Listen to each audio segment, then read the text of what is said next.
selepas ini kita akan kembali dan kita akan saksikan bagaimana Munawar dan Hasif menjalankan tugasan mereka sebentar nanti.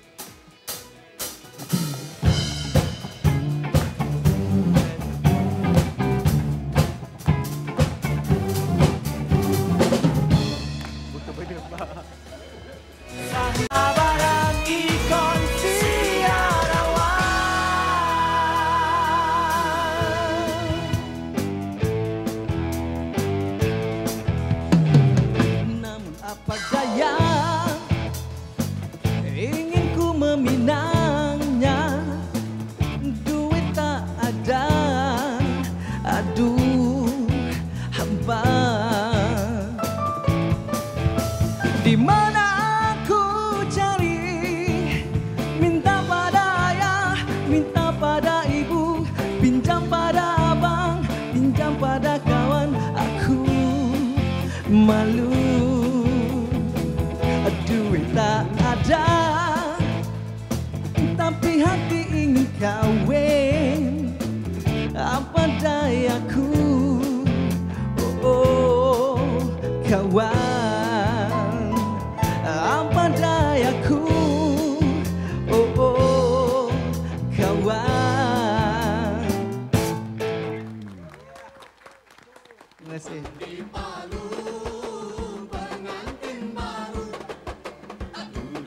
Itu dia suara Lan. Ya Allah, sedapnya.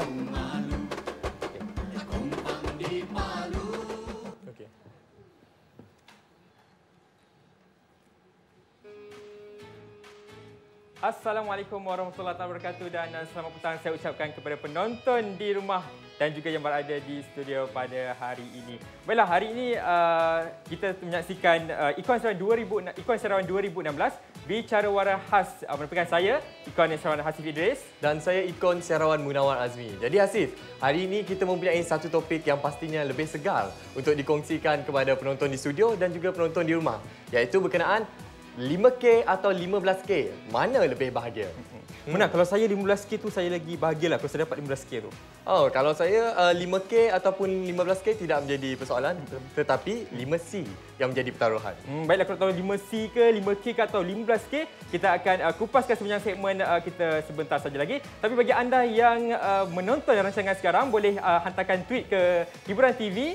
Anda boleh tweet segala pandangan anda dan juga hantarkan komentar dan pandangan bernas di Facebook Hiburan TV RTM. Menyentuh topik perbincangan kita pada hari ini. Jika kita lihat kebelakangan ni Hasif, di dada-dada Abah sering kali terpampang golongan lelaki lebih memilih untuk terus membujang disebabkan faktor wang hantaran yang terlalu tinggi.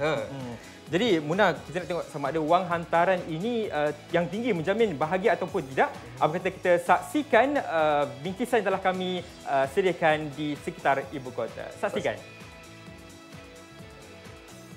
Anak saya, dia kahwin hantaran dia begitu cukup sederhana lah. Tapi alhamdulillah setakat ini bahagia sampai inilah. Not sure lah, kebahagiaan ini terletak terhadap kita punya perasaan terhadap seseorang tu. Sebab sekarang kes cerai kan semakin meningkat. Saya rasa ini salah satu dari sebab dia lah. Soal hantaran. Soal wang hantaran. Ya.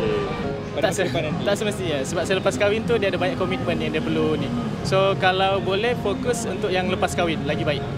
Daripada wang hantaran nak bazir contoh dalam 20-25K dalam time untuk majlis yang sehari kan. Tapi kalau better fokus untuk tapi kalau mampu tak ada masalah, terpulang pada individu. Yes, absolutely, I agree. Yeah, it depends how you can pay. Yeah, because this as a gift, not for the money. Is like my culture. This is one of the traditional culture now. Yeah. Baiklah Hasif, itu tadi pandangan daripada orang ramai. Rata-ratanya tidak bersetuju ya dengan nilai hantaran yang terlalu tinggi. Betul tu Muna. Jadi untuk kita mengupas topik ini dengan lebih lanjut, kita akan mempersilakan tetamu jemputan kita, seorang penceramah, pendakwah bebas yang terkenal iaitu Ustaz Muhammad Ashraf Muhammad Rizwan atau lebih mesra dengan panggilan Ustaz Ashraf. Silakan Ustaz. Baik. Assalamualaikum. Waalaikumsalam. Ya. Ustaz, Anak mohonkan Ustaz salam, pakai baju warna merah. Saya nak bagi Ustaz duduk di colour merah lah. Colour merah. Ustaz duduk penyang. Patut merah tak duduk dengan merah. Okey. Tak apalah. Tak, sebab cerita pasal mas kahwin. Itu Yang saya main tu pakai je bunga-bunga. Ustaz, saya nak ceritalah sikit. Nak tanya Ustaz dah berkahwin kan. Sebelum Ustaz berkahwin dulu, adakah hantaran itu menjadi satu bebanan buat Ustaz sendiri? Baik. Assalamualaikum warahmatullahi wabarakatuh. Alhamdulillah semua yang ada dekat atas pentas ni dan penonton-penonton di rumah. Nama hantaran, nama mas kahwin ni sebenarnya dia satu pemberian. Pemberian atas dasar keikhlasan. Sebab itu dalam Quran disebut wa'atun nisa as-sadaqatihinna ni halah. Hendaklah kamu memberi sedekah. Sedekah ini kebenaran daripada siddiq. Sedekah. Apa kebenaran? Apa yang difahami itu dengan maksud sesuatu yang datang lahir daripada hati. Kemudian ada perkataan belakang tu nihlah. Nihlah ini pemberian dengan tidak mengharapkan imbalan, harapkan balasan. Sebab kita nak dapat seorang isteri, kita nak bagi bukan macam jual beli. Kita nak bagi bukan kita nak aku bagi duit, kau bagi sesuatu. Tidak. Sebab itu dalam Quran 2-3 kali ayat itu diulang. Kalau ayat seterusnya fa in tibna lakum minhu nafsan, ayat yang begitu indah menggunakan istilah yang sangat baik yang menunjukkan bahawa kita nak bagi itu sesuatu yang atas kerelaan dan kesukaan kita. Jadi bila kata tentang beban tak beban, ini memanglah beban. Tetapi kalau kita rasa benda itu sesuatu yang bernilai, kita nak menghargai wanita, apa salahnya? Tapi Ustaz, cakap mengenai wang hantaran ini, kita lihat trend wang hantaran sehingga mencecah puluhan, ratusan ribuan ringgit ini seakan-akan menjadi lambang kepada maruah ataupun status kepada sesebuah keluarga tersebut. Pandangan Ustaz, macam mana? Baik, saya ambil hadis Nabi sallallahu alaihi wasallam. Nabi pernah menyebut tentang pemberian ini, sedekah mahar ini, Nabi bagi tahu kepada kita jangan kamu susahkan. Okey, bukan murah, mudahkan, bukan murah. Kena faham. Sebahagian kata murah kan? Nak mudahkan. Maksudnya kalau saya sebagai wanita, saya tengok bakal suami saya ni orang yang berkemampuan. Saya kata, saya begini, kamu boleh beli iPhone, kamu boleh beli kereta besar-besar. Kalau bagi kat saya lebih kurang harga begini, sekian-sekian, adakah menjadi bebanan bagi kamu? Kalau dia rasa, aku sebagai seorang suami, aku tengok isteri aku dengan keadaan dia bagaimana. Keadaan sekarang, contohlah, Jakim pernah keluarkan, degree berapa, SPM berapa, kan? Ini rate. Sebenarnya rate ni tidak menjadi paksaan. Rate ini hanya memberi guide kepada orang nak letakkan berapa nilaian yang sebenar. Jadi kalau kita tengok, okey, isteri aku ni degree. Kakak dia degree, harga 10,000, contoh. Jadi aku nak bagi 10,000. Dan aku rasa itu tak beban dan itu satu tanda keikhlasan aku. Ataupun lelaki ini, dia ada duit lebih. Dia ada duit lebih. Aku boleh beli banyak barang mahal-mahal, kasut mahal-mahal, baju mahal-mahal. Takkan untuk isteri aku tak boleh bagi lebih. Aku nak tambah. Dia minta 10,000. Aku nak tambah 12,000. Silakan. Sebab itulah berdasarkan ketulusan daripada hati. Bila cakap pasal ketulusan hati ni, wang hantaran ni kegunaan dia untuk bakal pengantin tu ataupun untuk keluarga? Okey, baik. Memang ayat Quran sebut fa in tibna lakum an syai'in minhu nafsan. Sebenarnya dia digunakan untuk wanita itu. Mas kahwin, okay, kita faham. Dalam adat setempat di Malaysia ni dia ada yang macam Kelantan, dia bagi harum sekali tu. Mas kahwin sekali dengan hantaran. Ada sebahagian dia asingkan mas kahwin dengan hantaran. Hantaran berapa, mas kahwin berapa. Sebenarnya hantaran ni kalau kita ikut hukum adat, adatnya biasanya hantaran tu untuk buat belanja kahwin. Belanja kahwin belah apa? Belah keluarga perempuan. Kan nak bantu dia, ayah dia nak beli kemah, nak beli labuci kan, nak beli macam-macam lagi kan. Nak beli bunga-bunga kan, bunga telok kan. Orang lelaki dia tak bagi pun. Kan contoh. Jadi itu merupakan nilaian kos bagi sebahagian keluarga. Dia minta kepada wanita itu. Dan ianya diterima dari sudut adat setempat kita. Kalau diterima dalam adat setempat kita, al-adah muhakamah. Adat itu masih lagi boleh diterima dan dijadikan sandaran untuk kita letakkan kos tertentu untuk bagi kepada ahli keluarga. Tapi mas kahwin adalah untuk anak. Maksudnya untuk si wanita tersebut. Al-Quran suruh guna hani amari'a. Ambil, gunakan dengan baik. Itu maksudnya ambil daripada pihak wanita. Okey, tadi Ustaz ada menyebut mengenai hasil survey daripada Jakim mengenai taraf pendidikan wanita. Saya ingin sentuh sekali lagi Ustaz, dan kita nak bagi pencerahan kepada penonton di luar sana. Jika kita lihat di sini, kalau perempuan tu latar belakang pendidikannya SPM, RM3,000. Kalau PhD sampai mencecah RM20,000. Ustaz, saya tanya, adakah wajar jika nilai hantaran itu diukur melalui rupa, melalui jawatan, melalui latar belakang pendidikannya? Baik, sebenarnya sebab itulah digunakan istilah nihlah. dalam Quran disebut nihlah. Ini maksudnya kita yang menilai. Suami yang menilai, ayah yang menilai untuk meletakkan harga kepada si anak itu. Bukan bermaksud harga itu bermaksud berapa kita nak jual anak. Tetapi nilaian, penghargaan. Saya sebagai contoh, kalau saya lah, berapalah orang kata, Ustaz Ashraf, kalau Ustaz Ashraf datang ke sini contohnya, kami seronok dengan apa yang kami pandang. Ustaz Ashraf beginilah kami nak bagi. Nah, duit banyak ni. Ustaz Ashraf buat kerja begini, you buat kerja bahagian marketing, gaji you 5,000. You buat kerja bahagian buruh, gaji you 3,000. Sebab apa yang dinilai. Sebab itulah bagi saya, kalaulah nilaian itu contoh. Wanita contohnya degree 15,000. Oh, jadi isu 15,000.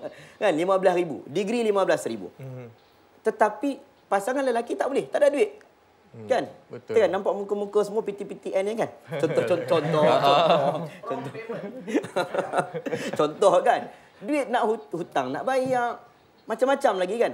Jadi kita sebagai ahli keluarga wanita boleh turun daripada kadar biasa. Sebab itu kalau kita ikut Nabi SAW pernah berlaku satu hadis berkenaan lelaki yang mana datang nak kahwin dengan seorang wanita. Nabi suruh dia bagi juga. Nabi kata ada mahar? Tak ada. Ada keluarga? Bagi. Maksudnya keluarga tolong-tolong bantu untuk bagi mahar. Kalau tak ada, bagilah khatamul hadid. Maksudnya cincin walaupun cincin besi. Ataupun yang terakhir paling kurang kalau kamu tak ada, Nabi kata bagi ayat Quran yang dia hafal. Maksudnya apa yang dia ada, yang dia mampu untuk bagi, kita pertimbangkan sesuai untuk dia. Baik Ustaz, bila bercakap tentang wang hantaran ni, budaya Cina dan budaya orang India juga tak lari daripada wang hantaran barang hantaran ni. Tapi kita jarang lihat di kaca televisyen digembar-gemburkan tentang isu orang Cina, India tak cukup wang hantaran dan sebagainya. Sering kali berlaku dalam kalangan orang Melayu dan digembar-gemburkan tentang wang hantaran tak cukup ni. Respon Ustaz? Baiklah, sebenarnya dia macam inilah. Kita ni, kita bukan jual anak. Kita bukan jual anak dan bukan kita nak cari glamour. Untuk apa kita memberi nilaian yang tinggi sewaktu mas kahwin, tetapi dalam sudut selepas daripada pernikahan, kita tidak menunjukkan satu bukti kecintaan. Sebab itu pemberian ini adalah bukti kecintaan. Dia bukan jual beli. Okey, saya bagi kepada you adalah tempoh 30 tahun. Dah, dia bukan begitu. Dia bermaksud sesuatu yang diberi berdasarkan kesukaan kita. Sebab itulah, saya tengok hari ini, ramai orang suka gembur-gemburkan soal status tersendiri. Kau mas kahwin berapa? Kau berapa? Dan orang menganggap makin tinggi makin hebat dia. Kan? Makin tinggi makin power dia, makin dahsyat dia kan.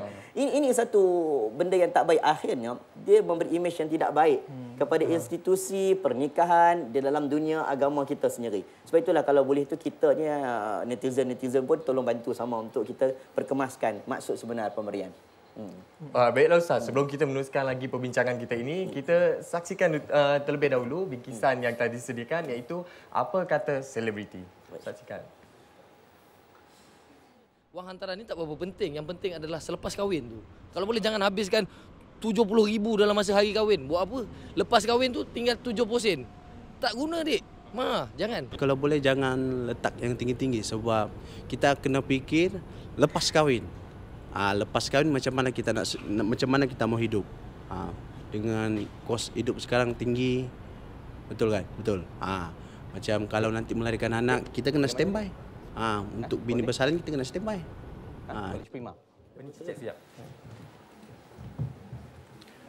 Menarik apa yang diperkatakan oleh selebriti kita tadi. Misalnya apa yang dikatakan oleh Ajak Shiro. Dia mengatakan sebelum untuk berkahwin kita mempersediakan RM70,000. Tapi selepas berkahwin tinggal 7 sen je. Bagaimana tu Ustaz? Sebab itulah saya tertarik apabila ada komen beberapa orang anak muda jumpa saya. Dia kata, Ustaz, saya nak kahwin dengan seorang perempuan. Perempuan ni mak ayah dia letak tinggi. Jadi saya nak kahwin juga. Tanya orang perempuan kata tak apalah. Kalau you tak ada duit, you pinjam duit I. Mak dia ni ingatkan duit tu daripada lelaki tu. Dia tak tahu duit tu daripada anak dia. Akhirnya berhutang piutang, lepas kahwin lagi masalah. Dan last sekali dia akan minta kat siapa? Kat mak dia. Kat mak dia lah. Patah balik kat mak. Dan rupa-rupanya ada sebahagian kes yang lelaki meninggalkan wanita itu dalam keadaan belum selesai hutang isteri dia. Banyak kes. Lelaki hutang isteri, bayar mas kahwin tetapi lelaki tak bayar di hutang tersebut. Ada juga kes. Ini menunjukkan, ini nak cerita kat kita pada hari ini, bila mana manusia ini, motif dia memberikan hantaran itu bukan nihlah atas dasar kasih sayang.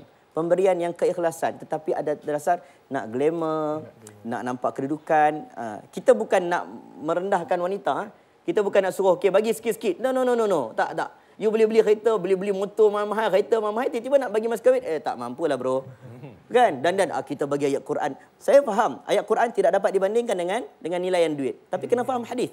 Ayat Quran itu setelah dalam kes lelaki yang tidak mampu. Kan? Kalau kita mampu, silakan. Tapi dalam kes yang macam mana hari ini, 70,000 sebelum kahwin, time kahwin, 7 sen. Kesian. Baik Ustaz, kita nak mengalukan juga kedatangan tetamu kita di penonton di studio, pelajar-pelajar dari Kolej Prima daripada Shah Alam. Muka dia rata-rata masih bujang lagi Ustaz. Jadi sesuai topik kita dengan mereka pada hari ini.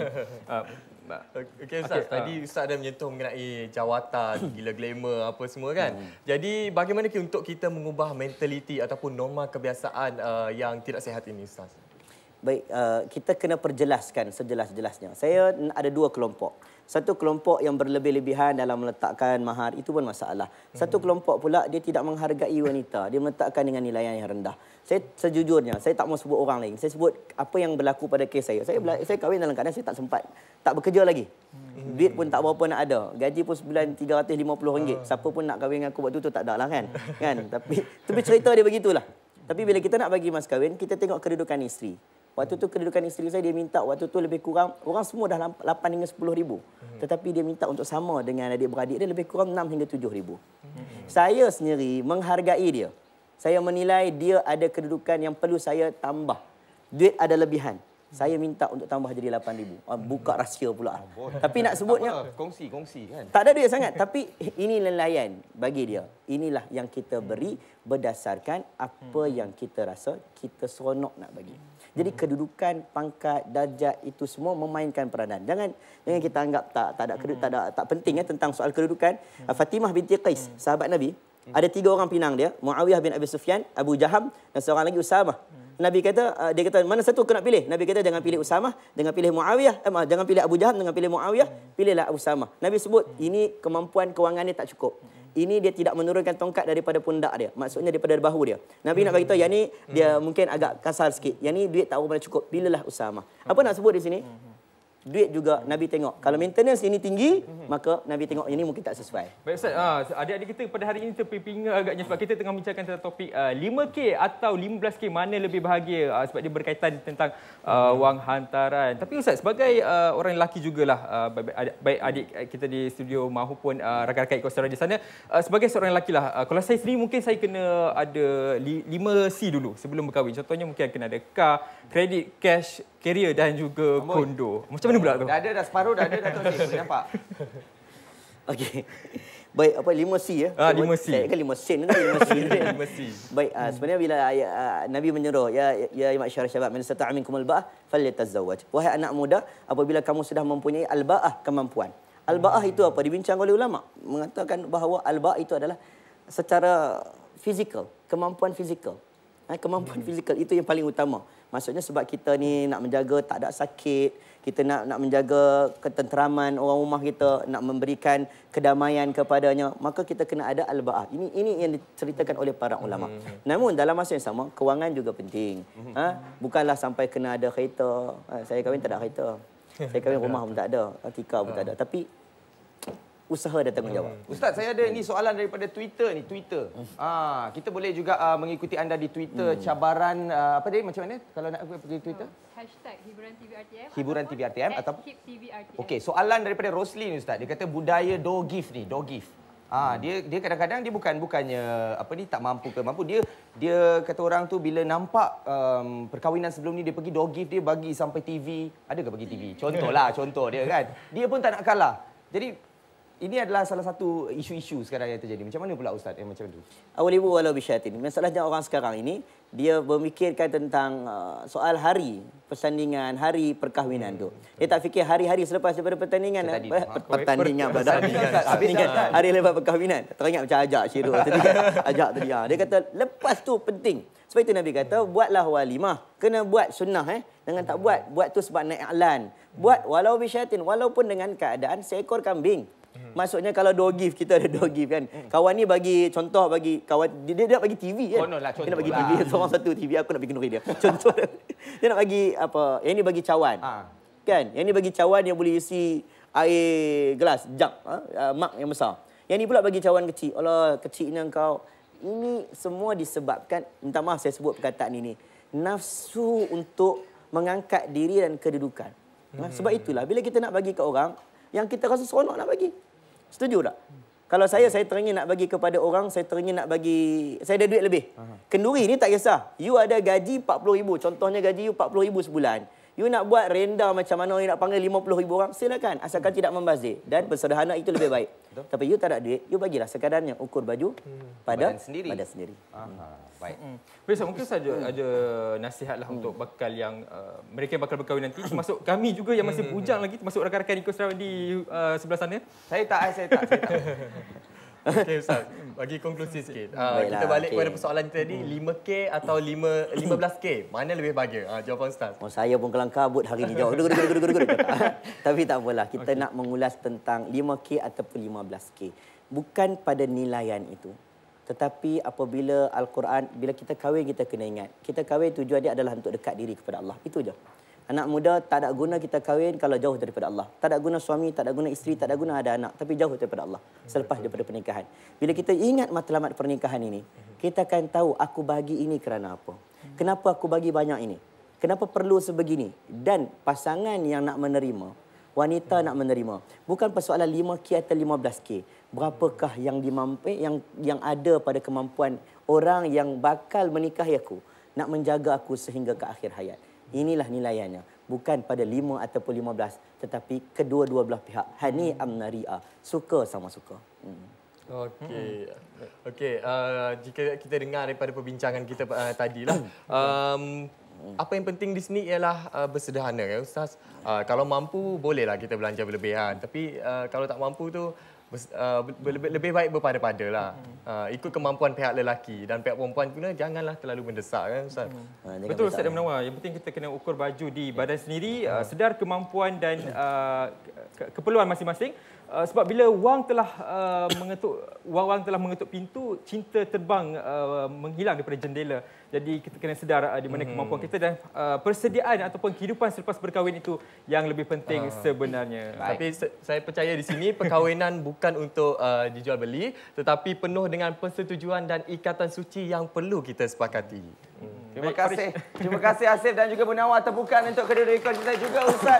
Ustaz, terima kasih. Ustaz, saya paling suka bila berbicara tadi, ramai-ramai orang kat sini, Ustaz, eye contact dengan saya je. Macam tahu je kita yang sudah bernikah. Yang bujang. Adik-adik kat sini semua teruja bila cerita 5 ataupun 15K.